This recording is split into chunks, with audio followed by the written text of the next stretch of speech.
Welcome to a very festive episode of Sleepover Cinema, where we analyze the films that created the collective unconscious of those who are forced to live vicariously through various child stars in order to pretend Julie Andrews is, in fact, their grandmother. I'm Hannah Leach. And I'm Audrey Leach. We are the sister filmmaking duo, also known as Two Pink Pictures, and we have not stopped thinking about these movies since we first saw them. We're going to explore the good, the bad, and the nonsensical of the movies that first inspired our love for film in an attempt to answer the question, are these movies actually good? And at the end of the day, do we really care if they are? Today we are talking about 2003's Eloise at Christmastime. New on Disney DVD and video, your favorite pint-sized princess is back. Eloise. In the new Eloise at Christmastime, with the legendary Julie Andrews as nanny. Très extraordinaire. Christmas in New York City is a truly magical time of year. Is there anything more wonderful than Christmas in New York? And Eloise is spreading her own brand of holiday cheer It's Christmas Eve! and mischief. Has anyone seen my pet now? It's a fun, I think it's nice to give Santa lots of options. heartwarming Christmas adventure. It's not the presents that come wrapped in ribbons and bows that count, as much as the ones that come from here. Own and give Eloise at Christmastime this holiday season. Only on Disney DVD and video November 16th. I absolutely love Christmas. Merry Christmas, everyone! Happy holidays! It's Christmas Eve, this day that you were hearing this. And so we figured we would just get into some festivity for all of you today with a movie that we really were excited to watch. But before we get into the movie, Audrey, what is our hot take of the week? So the hot take comes from Love Tara Marie at Love Tara Marie. Okay. And this one is potentially a very hot take, I feel like. Okay. And it is, Michelle Trachtenberg could do Lindsay Lohan, but Lindsay Lohan couldn't do Michelle Trachtenberg.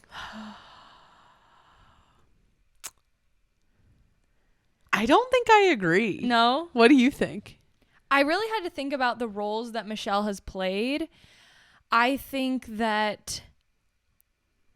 Let's think. Okay, Michelle could do Lindsay's roles.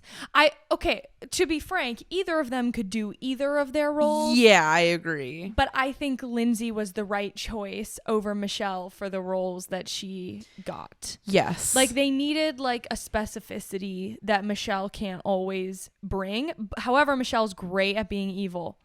I was going to say, I'm trying to think of Lindsay as Georgina, right? Yeah. And that probably would have work. worked, but it would have been distracting because Lindsay Yeah. would have been too famous for that role. I don't know. Hillary Duff was in Gossip Girl. Oh, yeah, I forgot. Isn't it gay? No, not really. They just have a threesome with Dan. Right. Okay. not So really. not actually gay. Well, kind of gay. That is a really good. It's for Dan, though. Ew. I hate that. But it's also hard to imagine Lindsay Lohan like doing Ice Princess. Yeah, like, I think Michelle's the right choice. I think ultimately, like, their paths were paved correctly. Yes. For the most part, other than the fact that they both don't really get roles anymore. Lindsay's Right. coming back, we know. Yes. But that's why it's such a hot take, is because it's like, clearly there's an opinion there. Yeah, that's true. That is really true. Michelle could do Lindsay, but Lindsay couldn't do Michelle. I don't think Lindsay is incapable of doing anything acting. Yeah, I think she could have done any of the roles Michelle did. I And I agree. think Michelle could have done any of the roles Lindsay did. It just would be very different. Yes, I agree. Like, they might not have landed as well.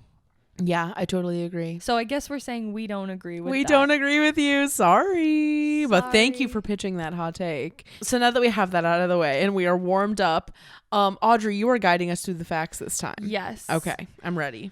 So, there's been a lot of movies, not a lot, but a decent number of movies we've covered at this point that have all been released through the wonderful World of Disney series. Yes. Which clearly is just the strong point of Disney as an entire company. Like, there's truly not a better era for them. We've, Cinderella, 97 Cinderella, 99 Annie, 2003's Eloise at Christmastime. Like, they don't do it like this anymore. They don't. And so it was released through the wonderful world of Disney on November 22nd, 2003, directed by Kevin Lima, I don't know. And he also directed the other Eloise movie. There's one that is just Eloise at the Plaza, and then there's one that's Eloise at Christmastime. He directed both of them. And they came out the same year. Yeah. That's interesting. Yeah. It's like a 2-for-1. He also directed Enchanted and a Goofy movie and Tarzan. Wow. Which are huge movies. Disney, you know. And then he was a writer on Aladdin. Yeah. So successful Thank man. you for your contributions, Kevin. Successful man. Absolutely. And this was produced by 10 people, which kind of makes sense because it's TV and things get complicated. Right. But we've got Kevin, who's a co-producer and director. Elizabeth Chandler, co-producer and writer. And we were talking about her the other day with What a Girl Wants. But she was involved with Sisterhood of the Traveling Pants, What a Girl Wants, and A Little Princess. Thomas D. Edelman was a producer. He was the producer. So I figured I should put him in there. He produced The Usual Suspects, Dick Tracy, and Planet 51. He was definitely like older. Yeah. Than everybody else. And Denise Denovi executive produced Heathers, Little Women, James the Giant Peach. We talk about her every 5 seconds. Yes. Christina A. Sakani line produced, and she was involved with both of the Sisterhood of the Traveling Pants movies. There's like a little click going on here. Here. Like they know each other. Yes. They like to work with each other, clearly. Yes. And the screenplay was written by Elizabeth Chandler, who I just mentioned. She also co-produced, but thought it was worth mentioning that Eloise is based on the books written by Kay Thompson in the 1950s, and they were illustrated by Hilary Knight, who honestly kind of made them. You know, the writing is important, but the imagery is almost more important definitely. in the books. And like the color scheme and everything. Yeah. Iconic. There's a documentary about him. Yeah. Yeah, I haven't seen it though. I have.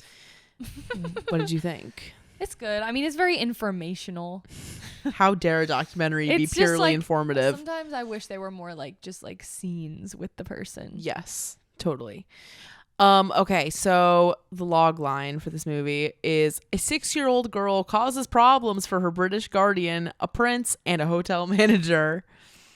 Minimalistic. And there's two. Yes, so that's the log line. And then we have a more fleshed out synopsis. Family film adapted from Kay Thompson's stories about a precocious but lovable 6-year-old girl who lives in New York's Plaza Hotel.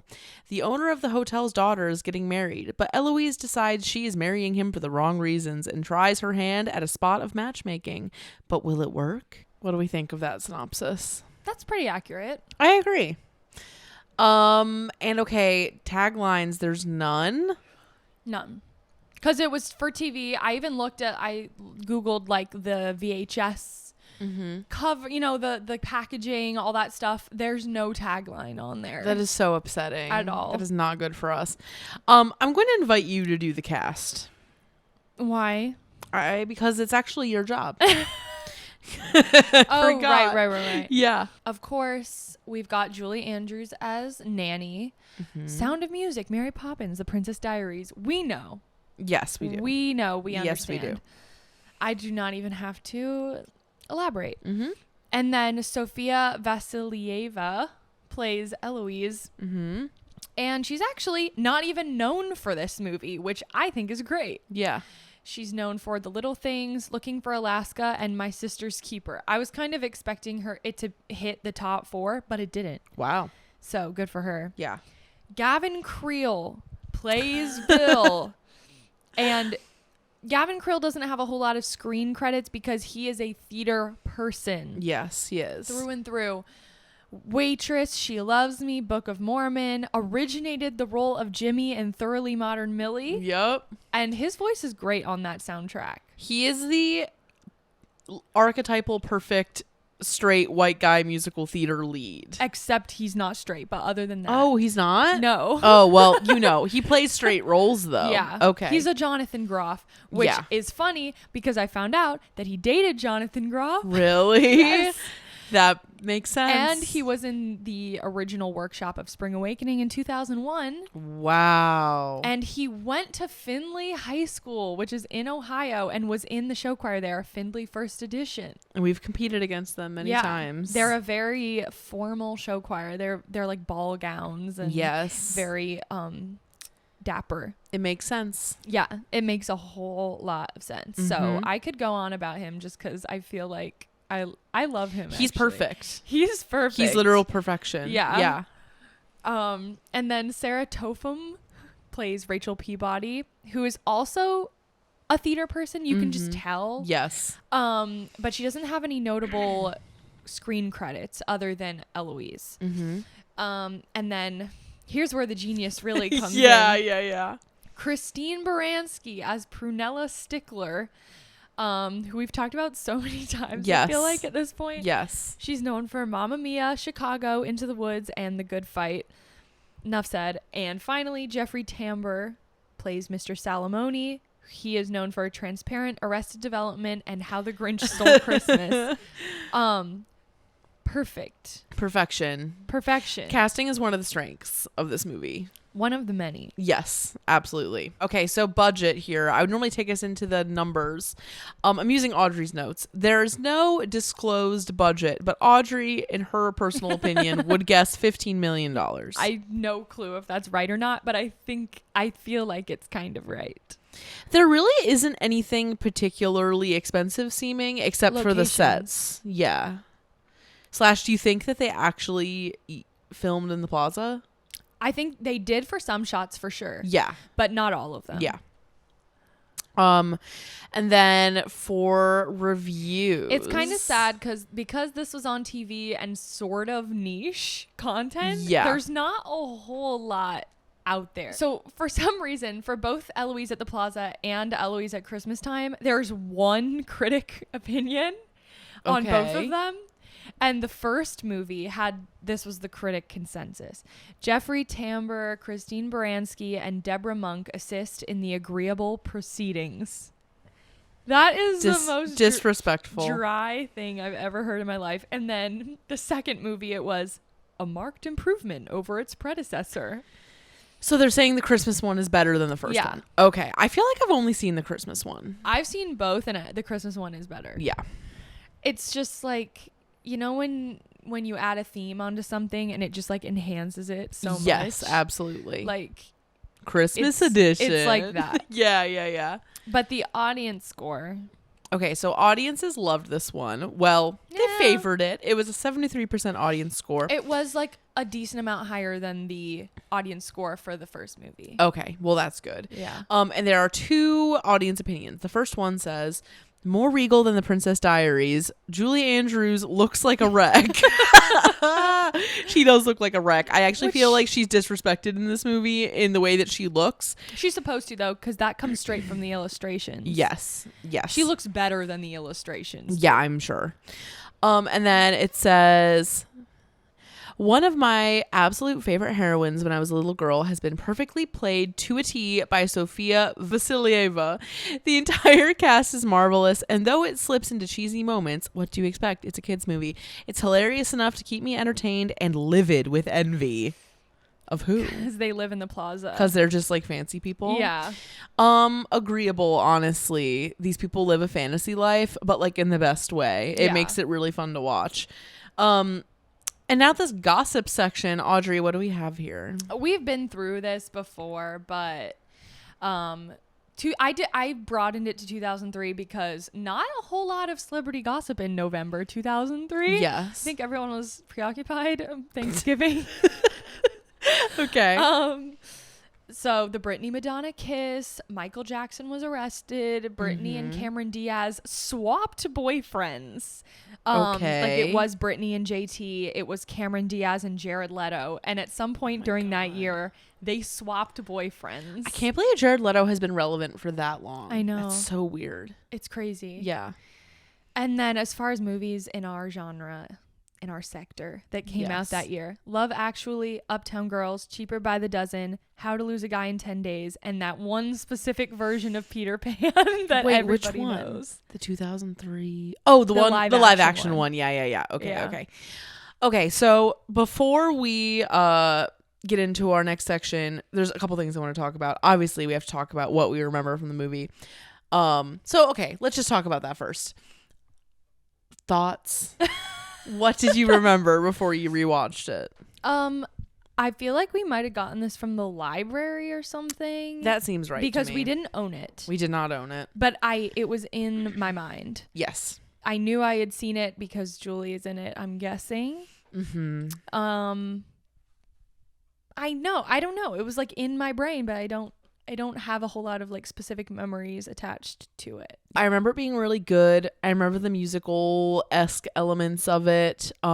Julie Andrews not being prim and proper is really disturbing when you're a child, but still really liked it. And her post-surgery, like she can't sing at this time. Yeah. I have some notes written about that for the second half. That is obviously like an American tragedy like no other, an English tragedy, global tragedy. Definitely feel like I saw this at the Sigfurs house at some point too. Aaron and Julia's house. Our cousins. Yeah. But the other thing I want to ask is, what are some of your most potent memories of Christmas as a child? Like, what are some of your favorite toys you got? Like, things you looked forward to? Because it's a Christmas episode. Well, we had the one where we were moving or something. I don't know. What was the one where it was really cold in the house in Boston? Yeah, so that one was when I was in first grade and Audrey was in preschool. We were living in Boston, but we went home to Ohio for Christmas and we stayed with Grandma and Grandpa. And we got like a couple presents when we were there, but we didn't get like Santa level presents. And then when we came home, A, the heat had broken, and B... Well, the door was open. That's what... The heat wasn't broken. Oh, yeah, the door was like wide open or something, like wild. And Santa had come. And then we got all of our presents at like a super random time. Mm-hmm. And you got that sick vanity table. Yeah, that's really what I'm thinking of. Yep. I got some good stuff that year too. But we would wake up really early in the morning. I would get really excited. Obviously, I mean, everyone gets excited on Christmas. There was one year that I really wanted this one Barbie. It was a mermaid Barbie, and both Aaron and Audrey got it, and I didn't, and I was really jealous. Oh, there was the year where we actually looked at all our presents before. Child warning. If you're a child, stop listening. If you're a child, it's too late. Sorry. Yeah. Yeah, there was a year when it was in our second house. It was in Solon. So I was in like 8th grade and I was like hell bent on finding my Christmas gifts because it was part of the fun. But I like found too much. It's actually not fun, it turns out. No, it was kind of fun. You just feel bad. Yeah, but then I ended up feeling bad. But I found a bike in our basement. Yeah, we found bikes. We actually found our first laptops too, but we didn't know they were laptops because they were wrapped already. Yep. It was too much. We didn't need to do all that. But ever since I did that, I was like I never went looking again because I was like, this isn't even fun. Like, no, you just don't do it. It's very tempting. Yeah. But don't do it. Yeah. I think my favorite Christmas gift I ever got, though, was my pink iPod mini when I was in 5th grade. That rocked my world. Mm-hmm. And it was very cute. I think we still have it. Maybe. Yeah. Yeah. Mine was, truly my favorite gift is probably just my first laptop. Like that's a good one. Yeah. When you're an adult, it's a whole lot less fun. Kind of, but it's fun to get stuff for people. Yes, but you just also have to do it. Yeah, that is true. It has to go both ways. That's true. You're not just like randomly hooked up with stuff. It's true. But I'm excited, especially because it's like normally on Christmas Eve we go out to dinner with our parents and with Josh, my boyfriend. And last year we didn't get to do that because of COVID. And this year, even perhaps if it's ill-advised, we will do that, which will be fun. And our family's really good at structured conversations based on themes. So I'm sure that's shocking as you are listening to us have this structured conversation now. But yeah, we have juicy convos, so that's always fun. Go watch Eloise. It's not easy to find. We watched it from a weird YouTube link. It wasn't. Oh, first of all, it's not weird, and you should find. It's not hard to find either. If you just go on YouTube and search Eloise at Christmas-time, it's like okay. It's hard to find a high res, normal looking version of it. The version we watched was in like 380p or something. Know, because it's not on Disney Plus and it's not for rent. I feel like so many of those wonderful World of Disney movies are so hard to access. Yep. But they did put Cinderella on Disney Plus, so yeah. It's probably a matter of time. But, you know, go to your local Goodwill and look for it. Scrounge. Look for a copy of it. And see what you can find. Yeah. Okay, we will be back with our thoughts on Eloise at Christmastime.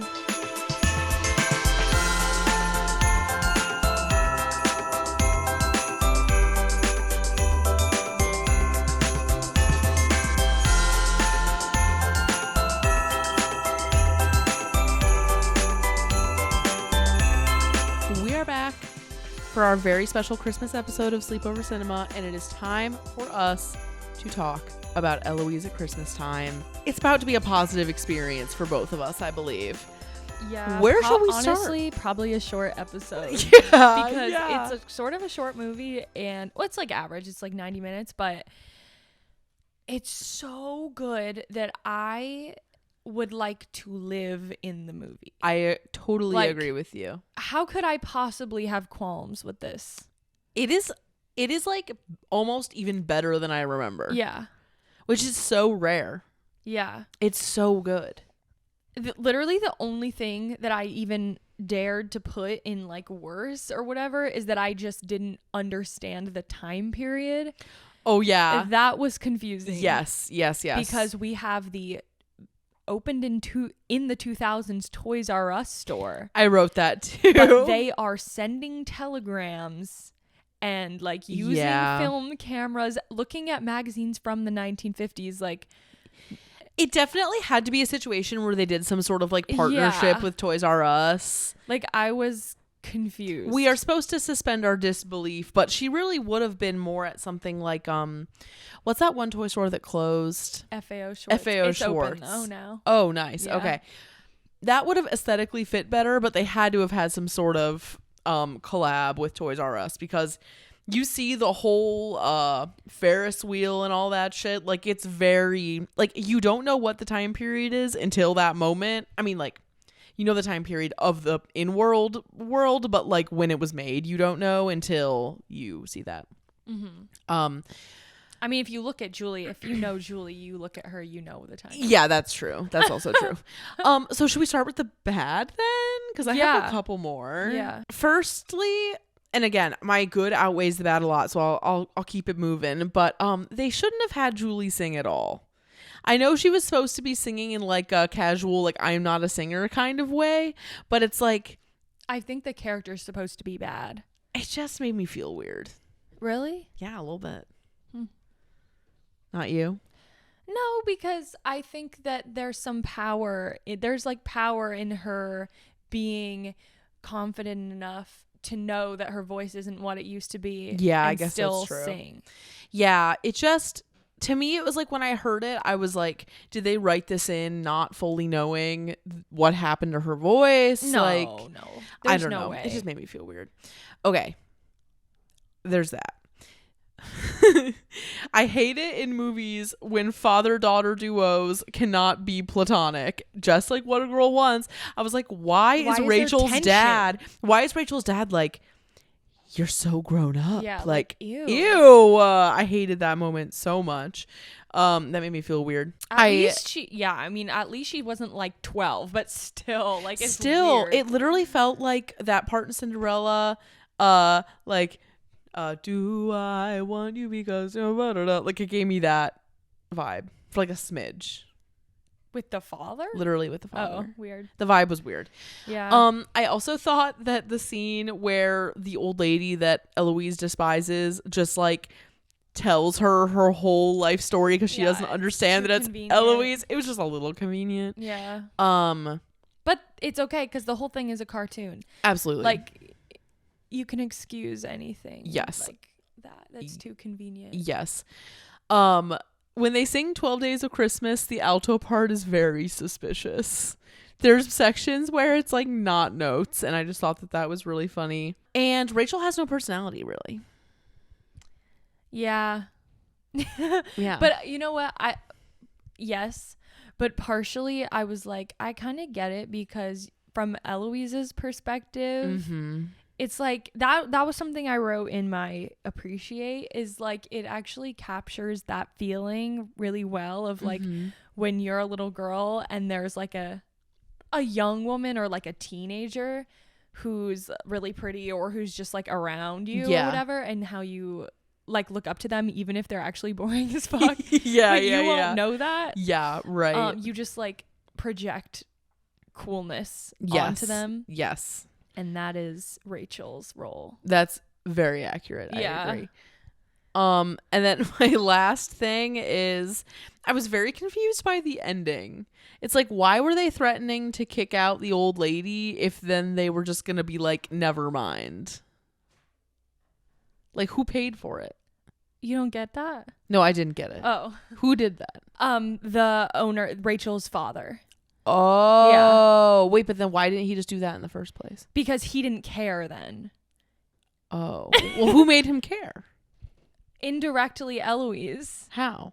Because, essentially, let me see if I can even remember how to explain it. But what I'm saying, it is true. Like, that is the inference, is that, because Eloise was able to like prove to him that true love exists, essentially, that like Very awkward. Gavin, that Bill and Rachel should be together, it like softened his cold heart. Oh, I see. When Bill shows up in the like Bavarian costume or whatever. Yes. I love that. Yeah, it's a moment. I feel like I'm forgetting the missing like plot point that proves that that's true, but that's the idea. Is it a thing in the Eloise books that you don't see her mother's face?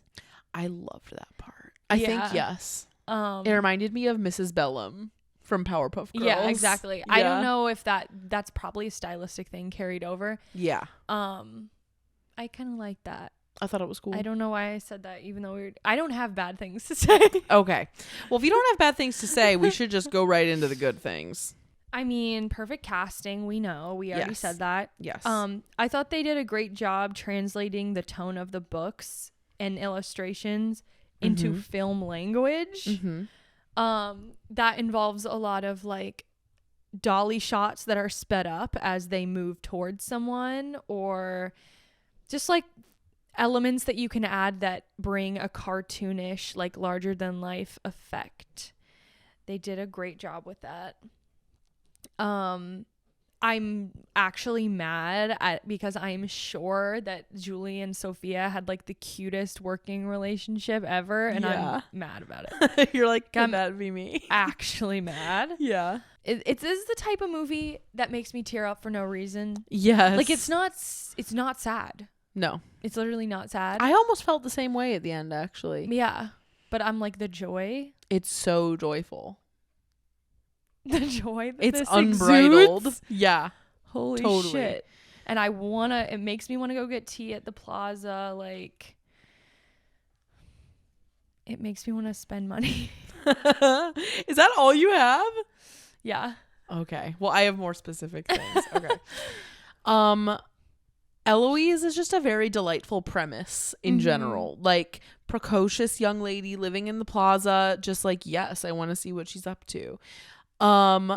Amazing casting, amazing score, amazing characters. The world, as we've said already a million times, the world just is so inviting. You really want to be there. I love that this movie is just genuinely about a little girl inserting herself into shit she has no purpose or like no business being involved in, just because she wants people to be happy. Yeah. And like wants things to be right. I just think that is so like wholesome and nice. Just yes. The dancing, okay, this is almost a good bad thing. The dancing in the scene where Rachel and Bill are singing together is like almost too pro. Yeah, it's too good. It's like too good. Like they're so sharp. I'm Yeah. like, there's something going on here. Like there's something fishy going on. Vocals, especially from Gavin, So good. literally perfect. Heavenly. And his acting dynamic with Eloise too. It's so So cute. It's so cute. It's so fun to watch. And this was his screen debut, may I add. Pro. Truly doing what God intended him to do. Yeah. So talented.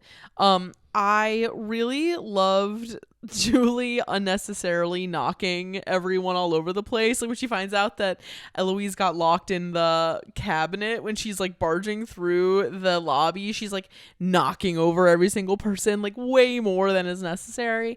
But I thought that was like really fun and funny, and also just seeing Julie Andrews be like unrefined is funny / very unique for people our age at least. And the part when near the end where like Eloise thinks that her mom isn't going to be home for Christmas, and when they just Nanny and her like hang out and then like pass out under the Christmas tree, I was like, I want to be there. Yeah, I was like I'm mad actually. Like that's the whole thing. This whole movie, it's just that when the one review was like, it makes me livid with envy or whatever. Yeah. Yeah. Same. It's just like such an interesting portrayal of a situation where like this could be shitty for Eloise, but she's just vibing, like not having her parents around or whatever. It's just beautiful. I just want to be a part of it. And I like that the movie is just about like love and happiness. It's super saccharine, obviously, but it's really funny because all of the adults are like trustworthy, non-creepy people, except for the sketchy husband, obviously, who are acting with Eloise as if she is their equal, and it's just amazing to watch. Yeah. You know, it actually is kind of good if this episode is short because it's Christmas Eve. Yeah, that's true. Who has time for that? That's true. Oh, wait, that's literally a line in the movie. I know. It's Christmas Eve. You can post that when it goes up. Yeah. I thought that the lack of parents when the mom called and like couldn't come, I did find that to be genuinely very heartbreaking. Yeah. But you also are questioning in your mind, like, it's sort of Uptown Girls vibes. Yes. You're like, oh, should I be thinking negatively about the mom, or is she just a girl boss? Like, we don't even know about the dad. You don't even think about the dad. No, the dad is not He's involved. He's just not even relevant. So I'm like, well, I guess I should be happy that the mom's even calling her from Paris or whatever. Yes, that is really true. Just like about our programming, like why I didn't even think about Eloise's dad. Nope. Not once. No. But I was judging the mom a little bit. Yeah. But if my nanny was Julie Andrews, I'd leave too. Like if Julie Andrews was the nanny of my child, I would trust. Leave. You would trust. I'd be like, you're good. You're like, actually better off. Like, yeah. This movie really slapped a lot harder than I thought it would, but there really isn't that much deep to say about it. No, that's not what we're here for today. No. We're here for a nice little Christmas spectacular. Yeah, or holiday spectacular. Yeah, sorry. Do not celebrate. But maybe you partake in the culture. You most likely partake in the culture to a certain extent. If you're someone who listens to Sleepover, you're probably pretty enthusiastic about things in general. Oh, you know what else we did not even mention? Eloise's wardrobe. Oh, yeah. That red coat, the sunglasses, the red bow. Perfect. So good. Perfect. Also, Rachel's wardrobe is really good too. The wedding dress was she's pretty. Like the perfect like cool older sister vibe. Like you were totally right about like the projecting coolness onto someone. That definitely happens with her. Yeah, it doesn't matter if she's actually stupid or boring, because when you're a little girl, a pretty lady is a pretty lady. Like. Yeah. It's like I don't know how to you can't perceive adults like that. Yes. So no, you cannot. So, okay, is Eloise at Christmastime worthwhile? Yeah. More than I possibly could have imagined. It was so good. I want to see the behind the scenes featurette on this shit. I kind of feel like whatever's there's not much of it. Probably not. Which is a loss. Yeah. Because all the people involved, Yeah. it's literally perfect. Yeah. It's perfect. It's a perfect film. Once again, thank you to the wonderful world of Disney for providing for us. Like, because it's really great. I will make it my life's mission to go back, like to go to Disney and be like, you need to start this shit back up. I mean, I don't even know if it's possible to do in this current age. No, but like, I feel like the essence could be captured again when you cast the right people. Yeah. Like, people that bring a comforting feeling to the public. Yeah. Because that's what it is. That when you think about it, that's kind of what it is. That is true. Whoopi Goldberg, Victor Garber, Julie Andrews, Kathy Bates. Yeah. But what came first? Them bringing comfort or us being children and watching them and being comfortable children? I think they brought comfort to adults as it was. Yeah, probably. Because they had been around. It's not like they were yet really young. Yeah, then. that is true. Like, you're right. I'm trying to think of like who an equivalent of an actor like that's like having their moment now would even be though. Patrick Wilson. This kind of doesn't work, but Reese Witherspoon kind of. Yeah, I see what you're saying. Yeah, I could definitely Laura see that. Dern. Yeah, where they're like middle aged, but they've been around. Oh, Jack Black. He would be good in a movie like this. Yeah. Oh my God, that would be so good. Also, Joan Cusack could definitely do something like this. Tell us your comfort actor or actress or person. Julie Andrews. Not you personally. Oh. I mean them at home. You were looking at me. I know. I'm sorry. I said it with a lot of conviction too. Because I'm really curious. Jack Black is mine, obviously. Okay. So we hope this is a short episode. We don't care. Okay. We hope that you have a great holiday weekend this weekend. We hope that if you're with family that it's fun and minimally stressful if it's normally stressful for you. And we thank you as always for supporting us and listening to our show. And we will be back next week with another episode as always. Buy our merch. Okay, bye. Buy our merch. Okay. Talk to you soon. Bye. Sleepover Cinema is a production of Evergreen Podcasts, produced, edited, and engineered by us, Hannah and Audrey Leach. Sleepover Cinema is mixed by Sean Rule Hoffman with theme music by Josh Perlman Hall. Executive producer of the show is Michael D'Aloia. You can find more from us at evergreenpodcast.com/sleepover-cinema and keep up with our latest creative projects at toopinkpictures.com. We're on Instagram and Twitter at toopinkpictures and would love to hear from you there.